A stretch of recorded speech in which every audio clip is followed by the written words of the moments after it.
2023 वो सिर्फ मुस्लिम लीग नून का होगा और इनका जो शर्मिंदा ताबीर होने वाला ख्वाब जो इनकी नज़र में है वो फेल हो जाएगा। बिस्मिल्लाहिर्रहमानिर्रहीम। मैं हिदायत रहमान होती एक मतबर आपकी खिदमत में हाजिर हूँ।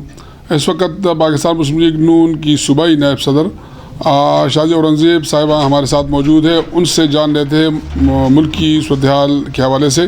शाहजी भी हम आपको खुशामदीद कहते हैं। Thank you very much. Madam आप ये बताएं जो मुल्क की सूरत हाल है मुस्लिम लीग नून के 5 साल पूरे पाकिस्तान तहरीक इंसाफ के 5 साल पूरे होने को है। इमरान खान ने जो वादे किए थे नौजवानों को नौकरियां देने की, महंगाई को कंट्रोल करने के हवाले से, तो आप क्या समझती है कि उस वादों पर किस हद तक अमल दरामद हो चुका है? थैंक यू वेरी मच हिदायत खान, आपने बहुत ज़बरदस्त सवाल किया। ये तो आजकल यही बहस छिड़ी हुई है कि आप देखें कि मरकज़ में सदर तहरीक इंसाफ का, वज़ीर आज़म तहरीक इंसाफ का, फिर आप खैबर पुख्तनख्वा में आप देखें कि वज़ीर आला जो हैं तो वो तहरीक इंसाफ के, और फिर इसी तरह से पंजाब में भी तहरीक इंसाफ के चीफ़ मिनिस्टर।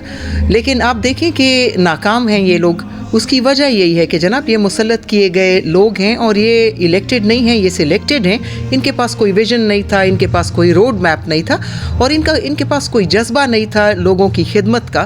फिर आप देखें कि कंटेनर के ऊपर खड़े होकर रियासत मदीना की बात करने वाले, 50 लाख घरों का वादा करने वाले, 1 करोड़ नौकरियों का वादा करने वाले नौजवानों के साथ आज ये हालात हैं कि जनाब लोग अपने घर की छतें जो हैं वो घर अपने वो बेच रहे हैं अपने पेट को पालने के लिए, अपने बच्चों के पेट को पालने के लिए, और ख़ुदकशी पे वो लोग जो हैं तो वो ख़ुदकशी करने पे मजबूर हो गए।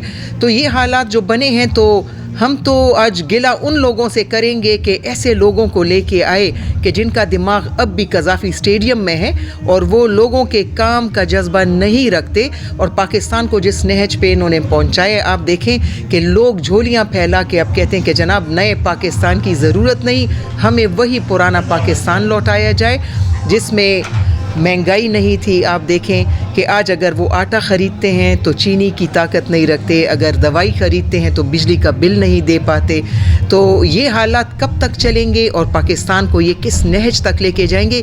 लेकिन आपने देखा कि PDM जब बनी तो ये सारी जमहूरी पार्टियां ये इकट्ठी इसीलिए हुई थी कि उन्होंने कहा कि जनाब फ्री एंड फेयर इलेक्शंस हों, मीडिया आज़ाद हो, जितने भी इदारे हैं वो आज़ाद हों, और उसी की आज़ादी की खातिर सारी जमहूरी पार्टियां इकट्ठी हुई। और इसमें बहुत सारी ऐसी पार्टियां कि वो छोड़ के चली गई अंडर द टेबल, उन्होंने शेक हैंड किया सिटिंग गवर्नमेंट के साथ। तो अफसोस होता है उनके ऊपर के लेबल तो अपने ऊपर जमहूरियत का लगाते हैं कि लेकिन जनाब अंडर द टेबल वो हुकूमत के साथ एक पेज के ऊपर हैं। मैडम आप क्या समझती है कि मुल्क के 3 दफ़ा वज़ीर आज़म रहने वाले मियाँ मोहम्मद नवाज शरीफ के साथ जो इस मुल्क में रवैया अख्तियार किया गया, जो इस्टेब्लिशमेंट ने के साथ किया गया, आप क्या समझती है कि मियाँ नवाज शरीफ क्या मुल्क की सियासत का महवर है अब भी?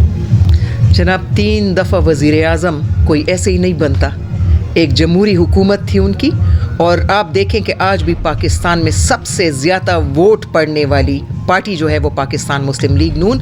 आपने कैंटोनमेंट के अभी इलेक्शंस देखे, उन्होंने क्लीन स्वीप किया और अभी भी आपको ये मैं पूरे वसूख से कहती हूँ कि इंशाल्लाह अगला वज़ीर आज़म भी मियाँ मोहम्मद नवाज शरीफ होंगे और मरकज़ में भी हुकूमत बनाएंगे और इंशाल्लाह पूरे पाकिस्तान के हर सूबे में इनकी हुकूमत होगी। मैडम आप ये बताएं, चूँकि अब बदियाती इंतखाबात 19 दिसंबर को होने वाले हैं, तो आप क्या समझते हैं कि अगर फेयर एंड प्री इलेक्शन होगा तो क्या मुस्लिम लीग नशिस्तें जीतेंगी या इस्टेब्लिशमेंट के किरदार इस हवाले से क्या होगा? जनाब आपने डस्का का इलेक्शन भी देखा था, फिर आपने शेर व नौशहरा का इलेक्शन भी देखा था और फिर आपने कैंटोनमेंट के। हम तो ये कहते हैं कि जनाब अगर वो छुपे हुए हाथ हेल्प ना करें तो आवाम का जो फैसला है वो सिर्फ मुस्लिम लीग नून का होगा और फिर फ्री एंड फेयर इलेक्शंस ही होंगे। लेकिन प्री पोल रिगिंग जो है तो वो हमें हुकूमती तरफ से बार बार जगह जगह नज़र आने लगी है। जिस तरह से पीपल्स पार्टी का जलसा था और उनके जलसे को रोका गया था, PDM का जलसा था और इन्होंने मीलों दूर इन्होंने कंटेनर खड़े किए जिससे PDM में जो शामिल होने के लिए जो लोग आए थे वो ना पहुंच सके और फिर हमारे ऊपर एक धब्बा लगाया गया कि जनाब इनके जलसे में लोग नहीं आते।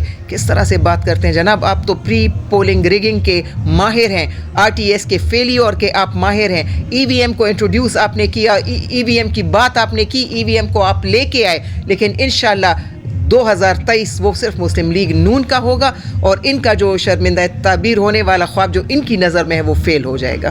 جی میڈم آپ یہ بتائیں چونکہ آپ خود ایک خاتون ہیں, مریم نواز کی سیاست آپ کے نظر سے دیکھتی ہے؟ انہوں نے جو جیل کی صحبتیں برداشت کی اور اب بھی وہ جدوجہد کر رہی ہے, تو اس حوالے سے آپ مزید جو مسلم خواتین ہیں اس کو کیا پیغام دینا چاہتی ہے کہ وہ جدوجہد کا حصہ بنے؟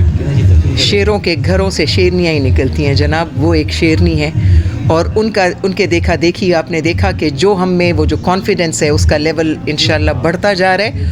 اور مریم نواز جو ہے جی وہ سٹار ہے اور انشاءاللہ وہ آسمان میں چمکتا ہوا ستارہ ہے. انشاءاللہ وہ سب کو نظر آئے گا اور ساری خواتین جو نون لیگ کی ہیں وہ شیرنیاں ہیں, وہ مقابلہ کریں گی ڈٹ کے. بڑی مہربانی. ہم مشکور ہیں شاہد اورنگزیب صاحبہ کی کہ انہوں نے ہمیں وقت دیا. جس طرح انہوں نے بتایا کہ اگر بلدیاتی انتخابات یا اور انتخابات میں اگر امپائر کا کردار نہ ہو تو مسلم لیگ پہلے بھی مقبول جماعت تھی, اب بھی ہے اور مستقبل میں بھی ہوگا. انشاءاللہ دوسری شخصیت کے ساتھ دوبارہ حاضر ہوں گے. تب تک کے لیے ہدایت الرحمٰن کی اجازت دیجیے. اللہ حافظ.